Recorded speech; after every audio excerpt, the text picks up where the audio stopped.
Today we're going to take a moment here and look at an actual case study on a population managed by the very successful, high-performing Palm Beach ACO. And we will answer some of these questions about transitional care and the importance of it within this bundled process. I think we heard a question to that effect just a moment ago. It's actually asking the question, how successful can an ACO be in helping a colleague hospital achieve the outcomes and the quality process that they want within the bundle payment. Now, why am I telling you this? The point of this study is not the diagnosis of the particular patient, but rather the process that you go through to get there. Now, if the patient has trouble with a complex medical diagnosis associated with a cardiac or an orthopedic problem, indeed the process is similar. Palm Beach ACO is one of the most successful ACOs in the country, where they generated $60 million in savings, and they took home half of that. So Salient's vision is to guide our clinic partners to achieve success by opening the data for continuous performance improvement. Now, presenting with me today is Amy Koch, who is the lead business consultant for Salient Healthcare. I am Dr. Craig Gray, the Chief Medical Officer. Now, let me begin this conversation with a real mother's story. In fact, she's a mom of a colleague of mine. She's a complicated mom by any measure, but still a very, very valuable part of her family. Her current diagnosis, with a past medical history of atherosclerotic heart disease, 3-vessel bypass in 1992, pulmonary hypertension with pressures at 70, normal pressures are 8 to 20 at rest. She has a laundry list of other problems, all topped off with diabetes mellitus. Now, complicated care not maximized by a transitional visit after discharge is a missed opportunity. Now, here's how her care unfolded. Stay tuned. Admitted outpatient for a cath at Hospital A, sent home with no scheduled follow-up visit. 7 days post-cath, admitted to Hospital B through the emergency room, typical site of entry. Congestive heart failure, respiratory failure on a vent for 3 days, 11 days admission, discharge on oxygen and home health. No transitional care visit with her primary care schedule. Total cost, $108,000. 8 days post-discharge, readmit to Hospital C through the emergency room, shortness of breath, congestive heart failure, low salt, hyponatremia. Length of stay, 8 days. Total cost of care, $48,000. Where is the primary care doctor? Fourth, 45 days post-discharge from Hospital C, admitted to Hospital B, hypertension, syncope, acute renal failure. Length of stay, 8 days. Total cost of care, $21,000. The total cost of care for this whole episode, total cost $171,000. The length of stay, 21 days. 1 follow-up visit with a specialist. No transitional care visits with her primary care physician. Now, you might ask, why is this important? Why is this important in the bigger healthcare picture? Well, let's explore that further. Amy? Thank you, Dr. Gray. So we know the post-acute care setting is a real big question mark. Things happen in the post-acute care setting that's outside the walls of the primary care physician or outside the walls of the hospital. And so there's just been an extreme variation in care. It consumes 11% of total Medicare spend. It's about $62 billion. And that is the highest grossing spend arena in Medicare. And so today, those were 2012 numbers, so today that could be 3 times as much. And we know that there's a lot of variation in the setting. So spend in a home health setting could be $2,500 versus someone in inpatient rehab at $15,000. The spend varies dramatically, so appropriate triage is absolutely necessary. And the primary care physician who they've been seeing all along knows the true baseline. So that's who can help you in determining where the patient needs to go. So I think we've discovered, and we're certainly seeing this in this week's seminars, that CMS looks at this problem very seriously. Just look at the CMS program set up to tackle the readmission problem. Furthermore, families are upset about this process for years. Lack of follow-up, multiple readmissions, just like the mom in our case. increased patient morbidity. Hard to measure, but real for the patient. Now, CMS is engaging with this problem with many prevention, readmission, and prevention programs that are part of our real world. Now, keep in mind, we're in a transitional period in healthcare where our goal is clearly the triple aim.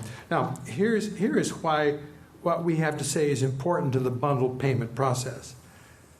You see, with the BCPI, bundled payment for care improvement, the problem in many communities that the bundled payment care process is still a volume-driven, hospital-centric process, which sometimes ignores the primary care within their community. But there's more. System transformation does not stop at the hospital door, and we're going to find out why in just a minute. In fact, CMS intends for payment to cover way beyond the hospital door to include the patient's recovery at home or another facility. Now, this fact makes obvious clinical sense, doesn't it? But an even stronger argument for better transitional care. And yes, patients who get better care necessarily do better, have fewer problems, and fewer readmissions. It makes sense that everybody in the continuum process is included, as we are the system that attempts to provide a coherent transitional process that looks at the whole person. Now, it's really probably clear to this group that post-acute care services are now becoming, or are already, as important as inpatient care in reducing cost, improving quality outcomes, and increasing patient satisfaction. And we all know what those three things are. So Dr. Gray talked about all the different systems that Medicare has put forth, all the different initiatives and innovative initiatives, but the final piece was the accountable care organizations. And there is crossover. So whereas before they were leaving them out as separate entities, they were siloing them, even though in your individual organizations you may have 5 or 6 of these going on at once. There is a way to incorporate the primary care physicians because they're the ones who see these patients on a regular basis. So leaving them out of specified care, whether it's a bundled payment or another initiative, is going to be a big problem when looking at overall care. So we know that primary care physicians can do it theoretically. They know these patients. But what can they do specifically in helping them in the post-acute care setting? Well, primary care is extremely important, and the focal is at the primary care level, regardless of the diagnosis. Primary care it's a value-added process that can interact very directly with the bundled payment process. Primary cares know their patients the best. They develop trust with the patient. Primary care doctors can guide them with the shared decision-making, especially if the patient has multiple chronic conditions. And patients with complex multiple chronic conditions often need surgery and surgical intervention. Primary care doctors can set up an office schedule that will accommodate this, and as a result, they can work with their staff to develop what a transitional care visit will look like. Medication reconciliation, very important. They go home with 2 bags of medications. Telemedicine, from simple to complex, answer questions that come up regarding their care and confirm home health as necessary, another very expensive and high-cost care program. Monitor chronic diseases, particularly within the context of the bundled payment process. And of course, the continuous performance improvement process, that is important. So, how do we prove that the primary care intervention is and should be a part of the transitional care process and improve patient satisfaction? Let's take a look at that. So this leads us to our study we did in conjunction with Palm Beach ACO. So they're a well-known, independently owned ACO that was very successful, and they set out an initiative to include the primary care in as many other initiatives as possible because they knew that leaving them out of the picture was going to be problematic for other organizations in their area. So we created a hypothesis, essentially. If you include a primary care intervention, which we deemed as the transition care management visit, the 99495 or 99496, then you'll A, decrease total cost of care in the 90-day window after a discharge, and B, reduce readmissions. So this is how the study was set up. We looked at all discharges in the year of 2016, and then we looked to see three different things. A, was that TCM, Transition Care Management Visit, billed? If not, was there an E&M code, a PCP eval and management code that occurred within 2 weeks post-discharge? And if not, then we deemed it as no primary care intervention at all. And we looked to see what are those costs and what are those readmission rates. And we included that possible TCM, that PCP E&M code within 2 weeks, because a lot of primary care physicians don't actually bill the TCM code because there is some sort of a burden when billing it. So we wanted to be fair to all the primary care physicians. So I want to have you keep in mind a few things, just so that you are aware of the study that we did. The first thing is the time frame selection. So a lot of times when you look at an admission and you look at readmissions, you want to deem something as that initial true admission. We didn't do that in the study. We looked at the year of 2016 and we just looked at all discharges. We didn't categorize something as an initial versus a readmit. Secondly, deceased beneficiaries. So if a patient were to pass within that 2-week window, then they can't have a transition care management visit. They weren't pulled out of this particular study, but very easily can be in the future. And also, I want you to keep in mind that transition care management visits have a structure that CMS puts out. You can do them when a patient is discharged to the home with home health, if they're transferred to a skilled nursing facility. But we took that out of the study. We only wanted to put the patients in the primary care physician's wheelhouse. And in Palm Beach ACO, they don't have providers going into the skilled nursing facilities. So when we brought this data to them, we wanted them to realize that these are things that we can make an impact on today. So we pulled out the patients who are with the discharge disposition to the skilled nursing facility. And then lastly, on your tables, we gave you a copy of the presentation and a handout with all the numbers in case you're a data analyst and want to take a look at it. But keep in mind the N in each of the categories. We chose to do this study with Palm Beach ACO, one, because they had this big initiative on transition care management visits, and two, because they're huge. They have 70,000 beneficiaries attributed to them, whereas most ACOs, independently owned ACOs, are in the 10,000s or so. So they should have a lot of beneficiaries being discharged. We hope that it would be statistically significant. It's not always going to be the case. So here's the meat of our findings. 73,000 total discharges in the year of 2016. Of the 73,000, 10% had the TCM visit. And they were very happy to find these results because prior to the start of their initiative, it was around 3 or 4%. It was very low. And so they were seeing an uptick in the amount that were being billed. Now, the majority of these visits actually occurred within that 1 week post-discharge. Again, a miraculous feat. These are primary care physicians who don't necessarily make room in their schedules to accommodate for emergent visits. And they were doing this within 1 week post-discharge because they understood the value that was coming out of it. Secondly, we look at those possible TCMs, the E&M codes that occur within 1 to 2 weeks post-discharge. And we see that that number jumps all the way up to 69%.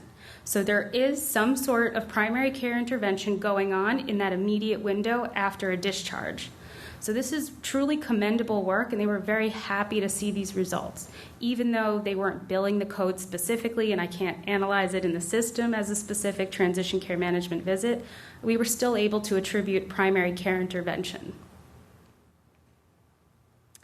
So just as a reference, their total spend in 2016 for the ACO was $819 million.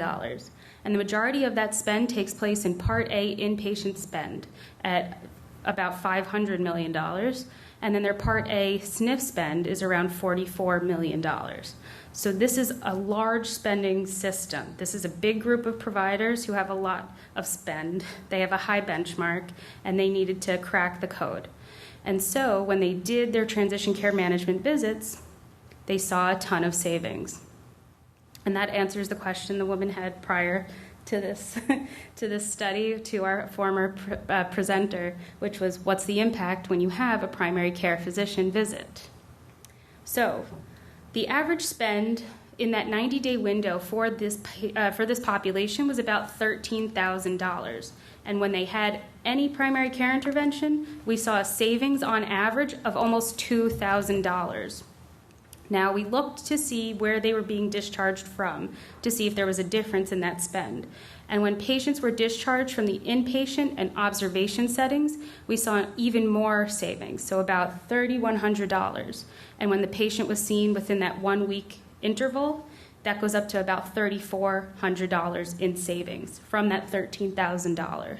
So these are extreme savings that they're seeing based off of where they're being discharged from.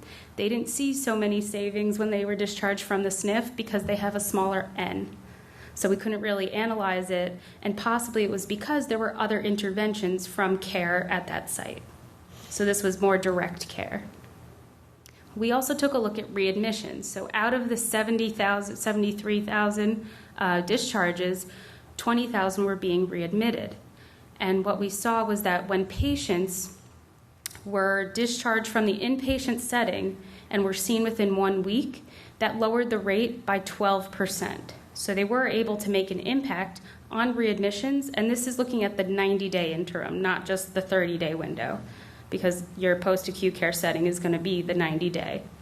So we wanted to see what was the impact in that 90-day window, and that was a 12% decrease when they saw them after that inpatient stay. So these are very significant findings for the ACO. There's going to be selection bias. There's going to be certain biases you see because typically patients who can be seen in the primary care physician's office are possibly healthier. There's a lot of holes you can poke, but ultimately they had results. They had savings, and they were very happy about it. We talked earlier about physician champions. I mean, use them to your advantage. Show them that the champions are doing well and having these savings so you can promote it to others. And maybe that will impact those sicker patients or other providers who aren't necessarily on board. So with these savings, we saw, 10% are being billed as TCMs. That's a big opportunity when 69% are having some sort of primary care intervention.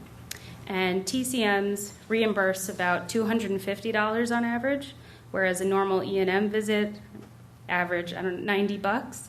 That's a big difference, especially when you're making room in your schedule to accommodate for emergent visits. You want to know that you're being reimbursed at the right rate, especially for this type of care. It's really necessary to ensure that these providers are getting the right amount of money. So align your payments if they have RVUs, or ensure that they're getting paid the right amount for this high level of treatment.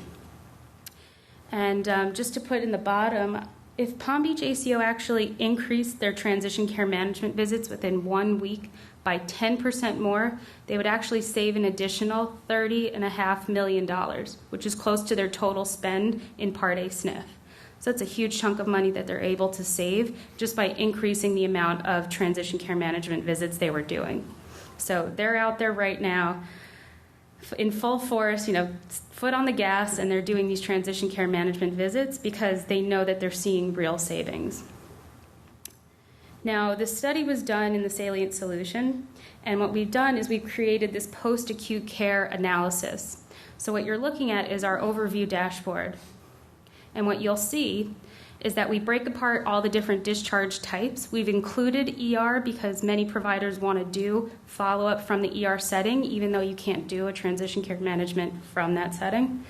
And we look to show you essentially what's the average cost, what's total cost, broken out by Part A and B, what are your readmission rates. We have 30, 90, we actually have 180 days built in as well.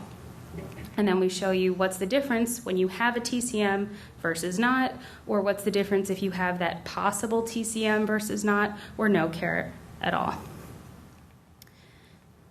We've also been able to identify those possible TCMs as an actionable insight. So what you could actually do is identify the billing that you've done and retroactively adjust those claims if you see them in the system. So if you build it as an E&M, but truthfully it should be a TCM, you can identify where they were, who they were rendered by, when the date of the service was for you to go back and adjust. Now, the study can go a multitude of ways as well. It's important as an ACO to break apart group thought. You're given a lot of your data as a group, and it's important to break it out by individual practices and providers and show who's helping and who is hurting. Show the laggards that there are champions, and show the champions that there are people that they could help out, because it's a group effort. So it's good to always analyze who are the different TINs that are doing better or worse. Also analyze your dates. You need to be able to have a flexible time comparison. So analyze your numbers at different intervals. 30, 90, and 180 happens to be the common interval that we analyze, but you could look at long-term studies. You have an ACO with a contracting period of 3 years. So analyze long-term. What's happening over the entire span? And for bundled payment analyses, you should be able to break out by various chronic conditions based on your episode. So you can do that here using a simple filter, or you can pick a specific DRG, like 470 major joint replacement. So you're able to actually filter out by a specific DRG or chronic condition based on the different episode. So now that you have this information at your hands, what are the next steps? What can you do with this? So you have seen here clearly what an ACO can do with this information, but that's not the real question. It's what can you do with the information within the context of your organization, your hospital system. What Palm Beach did with this information is exactly what you can do with this information as well. It does matter who you know. It does matter how well you know them. And healthcare is a team sport, and it's particularly a data-driven team sport at all levels within the community.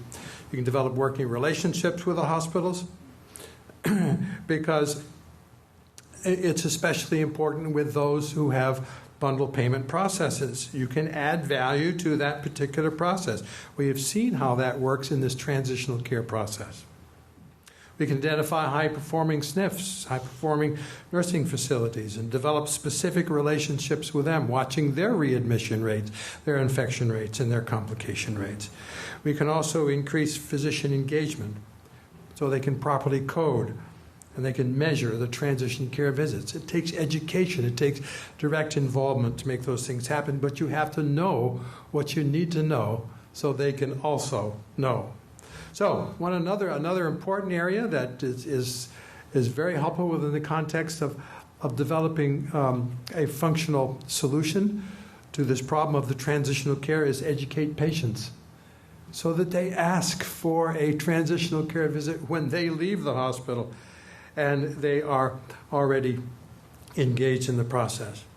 And you can better monitor and manage home health as well in terms of their utilization of all types. Now, any progressive ACO or hospital is constantly challenging themselves for improvement. Palm Beach ACO intuitively knew that they added value in the post-acute care space. And additionally, under the bundled payment program, which is primarily hospital-focused, if the leadership within the context of that hospital is not enlightened, it's very easy to sweep the patients into the specialized physicians and lose the ACO comprehensive care advantage. This study gives an accountable care organization in the community, if they're independent or if they're associated with a hospital, it gives them demonstrable added value in the bundle payment process, and particularly in this post-acute care space. So I leave you with one more question. What's in your bundle payment? Thank you very much.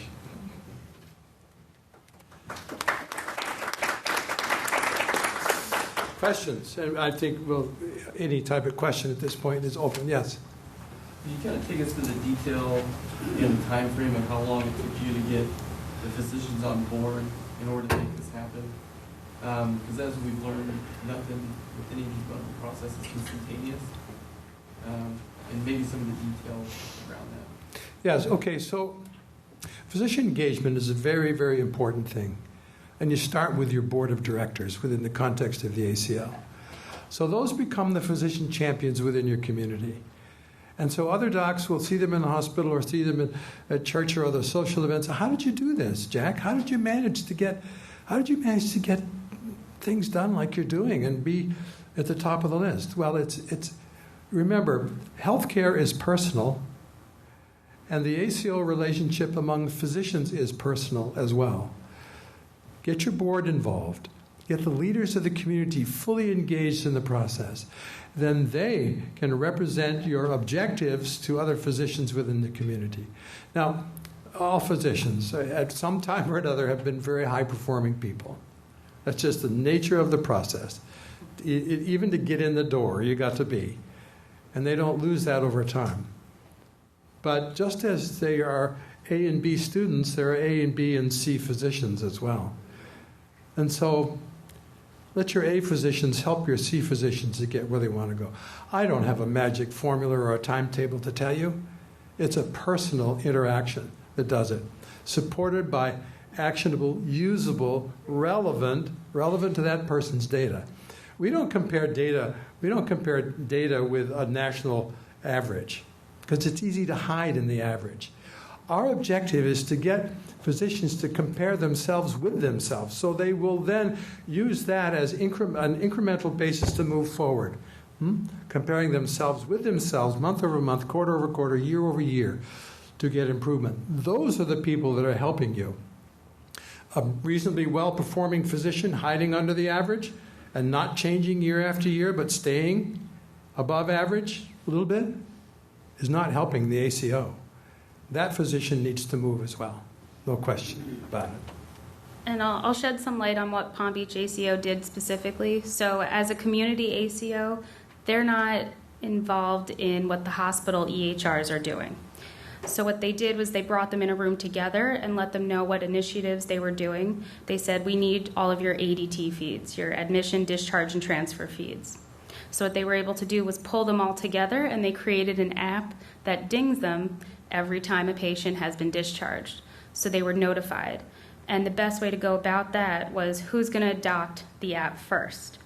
And so what they did was they identified a hospitalist group in one of the hospitals in the area who said, we're absolutely on board to do this with you. And so they created a negotiation around that. And then they identified providers in the ACO. Typically, it's going to be your board members who are more willing to do things, mainly because they said, I'd be a part of your board. And so what they did was they used a couple board members, I believe, who were very excited about the app, and they adopted it first, and then they spread it out that way. But it's not always the provider who uses the application. Sometimes it's an office member, because if you have to schedule something, the provider most likely isn't doing that. So it's whoever's going to make the most with that information. Yes. So I'm a physician, I'm a geriatrician, and I've been reviewing cases with my ambulatory case manager or hotspotting top 5%. And we have an organizational goal for TCM, which is primary care based. So our affiliated practices, they have their spreadsheets, they're calling within 48 hours, they're getting the schedules, and there's variation there. And then our own practices, we have a centralized scheduling for TCM where they get the call and then their schedules. But I can tell you as a clinician, sometimes, well, I'd say about half, primary care might be the least important person in the first 2 weeks, in my opinion. And I think we've done a disservice by taking that higher code away from specialists, because I think it would have allowed us to have better access to them in the post-discharge period. I'm not discounting primary care. I think it's critical. And as a geriatrician, I think every person needs a strong primary care provider. But in a case of recurrent readmissions for heart failure or advancing COPD or end-of-life discussions in the climate where I practice, a lot of those decisions, a lot of people identify those internists, we call them specialists, they're still internists, as their primary care doctor. So I wonder if we could, through either bundles or through my case managers, say, in this case, I'm going to give this TCM code to a cardiologist, or I'm going to give it to an oncologist. Let them bill at the higher level to get more money, to then incentivize them to have more open access post-discharge. Because that's a secondary issue that I have, is that I don't always have access I don't know if anyone else is. And it's not saying you still shouldn't see your primary care doctor. And maybe for half of our discharges, they should still go directly to primary care. But in our institution, we haven't opened that TCM coding up to anyone but primary care. So I'm just asking if that's something anyone's thought about. No, your point is very well made. But here's the situation. If the specialists will also assume the responsibility of medication reconciliation and looking at other aspects of the care rather than being focused with blinders on, then that is clearly an advantage to the patient. On the other hand,